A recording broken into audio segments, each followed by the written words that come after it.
It's the long last weekend of summer, which means that our gardening season is coming to an end, but it doesn't mean that you're done planting. So in today's video, I have 10 seeds that you can still be direct sowing in September. And of course, I am in Canada, which means that it is cold here and winter is coming before we know it, but it doesn't mean that I can't still be planting these seeds. So don't feel discouraged that it's actually too cold out or you can't keep growing where you are, because you still can. If you're new here, my name is Bree from Urban Gardening Canada and I garden in Ottawa Zone 5. I am posting this a little before September, and that is because you need all the days that you can get, and so I wanted to make sure to give you this video a little earlier so that way you get 2, 3, 4 extra days of growing time, because every day matters. So the first step when it comes to planting out any seeds right now is to figure out when your last frost date is, because that is going to tell you what seeds that you can be planting based on how many days to maturity you have left, or growing days you have left for seeds that have a days to maturity. So here in Ottawa, our first frost date is around October 1st to October 10th. So I have 30 to 40 days left. And there are quite a few seeds that can actually grow to maturity in that timeline. And we're also looking at plants that maybe aren't growing fully to maturity, but they can be eaten in their more immature state. And this is really what you're going to be looking for. The other thing is, if you are growing in a zone that is colder than here, or you have a first frost date that is in late September, you can still be growing, except you just need to have a bit of different equipment than everybody else, and that is to have frost cloth or hoop houses. So if you've been watching my channel for a while, you know that all of my gardens have hoops that stay on them all year round. So when I switch out my summer garden for my fall garden, the hoops are already in there, so I just have to clip my poly on top of it and I'm going to be able to be covered.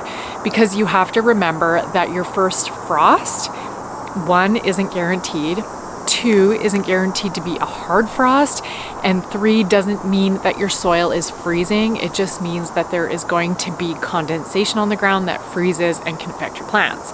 So as long as you have the right equipment, such as frost cloth or poly or both put together, you can keep on growing for longer than that first frost date. So honestly, don't be discouraged, but the sooner that you start now, that means that your plants are going to be a lot larger, so they can handle those cold nights, they can handle a light frost, and that is why getting it early in September is going to be really good for you. Of course, if you're in a warmer area than I am, such as the Toronto area, Vancouver, or in the US, then you don't have to worry. You're going to have a first frost date that comes way later than mine, or might not even come at all if you grow in an area that doesn't get any frost. So with that, let's talk about the veggies that you can still be planting. So the first one is lettuce, and luckily there are lettuces that are actually really cold hardy, so you do just want to make sure that you are grabbing the type of lettuce that is right for this season. There are ones that are called like Rouge d'Hiver, which has winter literally in the name of it because it is both heat and cold hardy. Or you can look at growing loose leaf lettuces, and those are the ones that you get in the clamshells that are your type of lettuce salad mixes. And so if you grow a loose leaf lettuce, you can eat it when it's still in its smaller stage, where the leaves are really only maybe like this big. So instead of waiting for an iceberg lettuce that grows a full head or a romaine that grows a full head, you're just growing that loose leaf lettuce, so you can start picking it at any time. And so by choosing the right varieties of lettuce, it means that you are going to be able to start it now and harvest it before your first frost date, and then you can cover it up with your poly or frost cloth and continue to harvest it later into October or even November, depending on where you are. So I definitely recommend getting in a planting of lettuce right now. The next up is spinach. Spinach is known to be quite cold hardy. In fact, it is very bad to grow in the summertime because it bolts so easily. So really now is the time that you're going to want to be planting it. I have a seed package here called Giant Winter, and so again, this is something that is variety dependent, that is better for your season. and this one has a 45 days to maturity where the leaves apparently can grow up to the size of Swiss chard leaves. And so what this means is that I can start picking it when it is smaller and allow it to keep growing until it gets to its full size, or I can be picking it sooner. And it says quite literally here, it is the most cold hardy spinach and will thrive in a winter greenhouse or polytunnel or outdoors under cover. So with 45 days, I have a minimum of 30 days to my first frost date, which means I can get this 2/3 of its growth before the first frost is even coming. And then once I put it under cover, it's going to keep growing. And so it's always important to be looking for winter varieties when you're choosing your seeds. All right, next up is arugula, another leafy green that is really cold hardy. And arugula is one of those ones that you also see inside of those salad green clamshells. And this is another good one that is cold hardy. So being able to add that and picking it when it's small means that you don't have to worry about how much time you have left. So add this one to your garden. And along with that is mustard greens. Mustard greens are also known to be quite cold hardy, and in fact they of course love the cooler weather. They love the extra precipitation and rain that we're getting in the fall time. So adding this one as well, and again you can pick it small, especially if you don't really like that really strong mustard flavor to it. Adding the lettuce, the spinach, the arugula, and the mustard greens is going to give you a really nice salad mix that you can be eating in the fall time. And the last one is kale. So again, I have another variety here. This one is called winter boar. And so this one also is meant to do well in colder weather. It says this large plant handles winter well and it's 60 days. So technically, if you want to be growing one that is a good winter weather, that is 60 days of maturity, this would be a good one to be starting in August, because it's going to hit that 60 days by the end of September when your frost is coming. Or if you get a frost a bit earlier in September, it'll have made it 2/3, 3/4 of the way. But these varieties here that are more cold tolerant mean that you can be harvesting into October, into November, especially if you do have them under some kind of polytunnel. And the nice thing about kale is you don't need to wait for it to get to that full days of maturity. You can eat it when it's smaller, the same as all of the other ones. Little small kale leaves still taste really good. And as we all know, and I've mentioned in many previous videos, kale always tastes better when it gets hit by a frost. It helps break down those sugars in the leaves to give it a sweeter flavor. So growing it out, letting it get hit by a couple of frosts, giving it that nice taste, and then covering it up for the remainder of the winter until you get a really, really cold snap that's going to kill them, means that you get kale for even longer.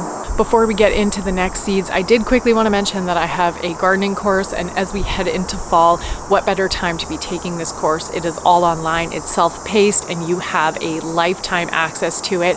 So when you're putting your garden to rest or finishing up, you may as well sign up for this course and take that time to grow your knowledge for next year. So I am going to leave a link for that below.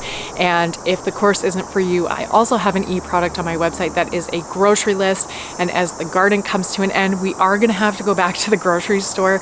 And if you are tired of writing a new list every single week, or you're tired of coming home and forgetting products, then this grocery list is for you, because it has over 200 items on it that are going to prompt you. So that way you have everything in your mind in front of you here. You can laminate it and reuse it over and over again.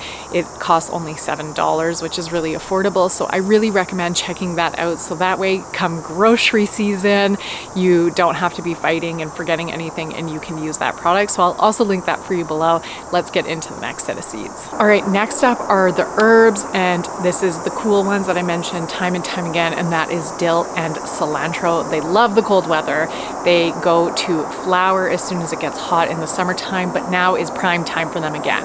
So if you had them planted in the springtime, they should be at seed point at this point right now. So you can actually just put them all over the bed and allow them to start germinating so you can get a fall harvest of them.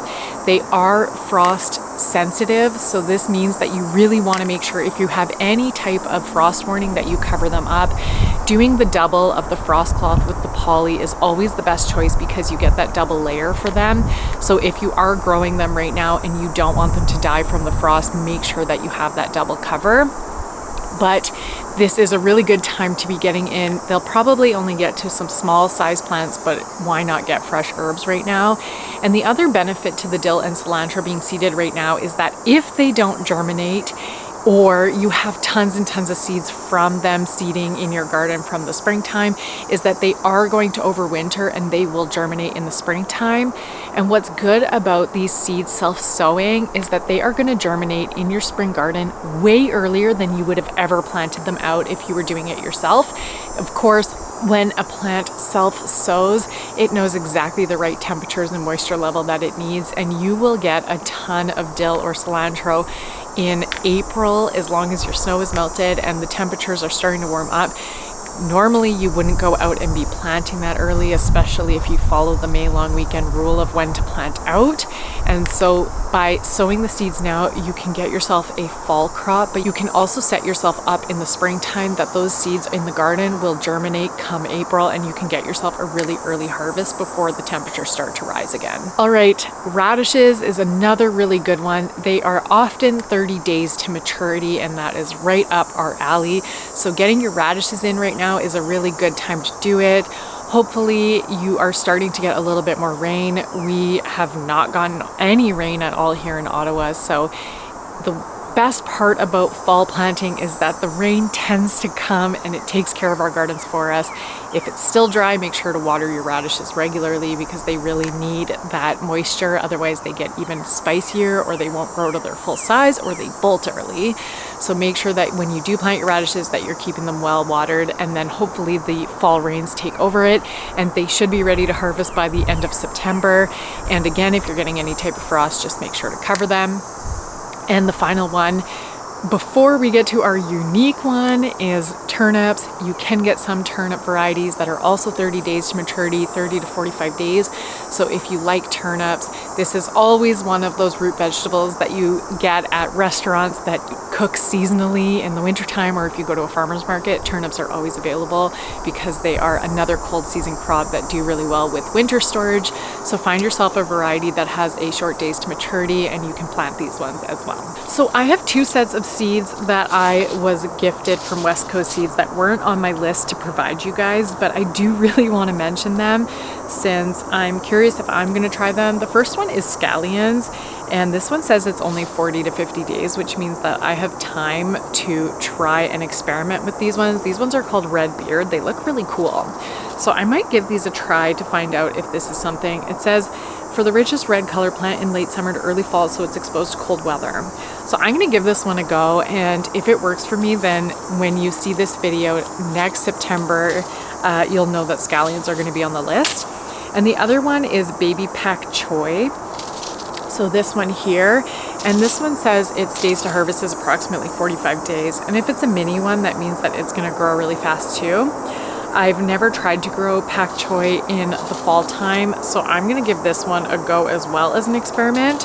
So let's see how they do, and again, check back next year, or I might do an update in October really quickly on shorts or on my Instagram on how these ones are doing. So if you don't follow me on Instagram and you want to see a little bit more of the behind the scenes, I will leave the link in the description below, and I really recommend you follow me there just to get a little bit more information on what is going on around here. All right, so here is our final one. This one is not a seed, but depending on where you live, September is a really good time to be planting garlic. And garlic pre-orders opened up weeks ago now, so if you are really specific on the type of garlic variety that you want to be growing, make sure that you get yourself on those garlic pre-orders right away. But if you're like me, I like to buy my garlic from the farmer's market or from a local farmer who sells seed garlic. You don't have to worry about them selling out right away. But if you are in a zone that is colder than mine in zone 5 here, then you're going to want to be planting your garlic around the end of September. So the goal is to plant your garlic, number one, before the soil freezes, because if the soil freezes, it's going to be really hard to plant your garlic, but usually 4 to 6 weeks before the soil freezes. And that is a lot harder to find. You can't really Google online, like, when does my soil freeze? So this is something that you have to be a little bit more familiar with in your growing area. But there's a couple ways that you can keep track of it. Is one, keep track of when you planted your garlic in previous years and just keep planting around that timeline. Or you can keep it safe and you can say that by the end of October, you expect the soil to be frozen. So you want to plant mid-September to the end of September. The other thing for me is I absolutely hate planting when the soil is not frozen, but it is wet and freezing cold. I really hate working with freezing cold soil because my hands get wet, they get cold, and it's just cold outside and it's not an enjoyable time. So for me, I really work on balancing where the weather is good and I'm not planting too early or too late. So for me, I will be planting my garlic around the first 2 weeks of October. That's when I planted last year, and my garlic did really well this year. But again, if you're in a colder area than I am, you're gonna wanna be planting it mid to end of September. And I am gonna be putting out a video on how to be planting garlic, so make sure that you stay tuned for that one. If you have any questions about garlic that you want to see answered in that video, leave a comment below so that way I know to answer them, since we have time to be including those. So leave any of your garlic questions or concerns or comments and I'll make sure to address them. But otherwise, that is everything for today's video. If you did enjoy it, make sure to give it a thumbs up, subscribe to the channel, and check out this video here. Bye.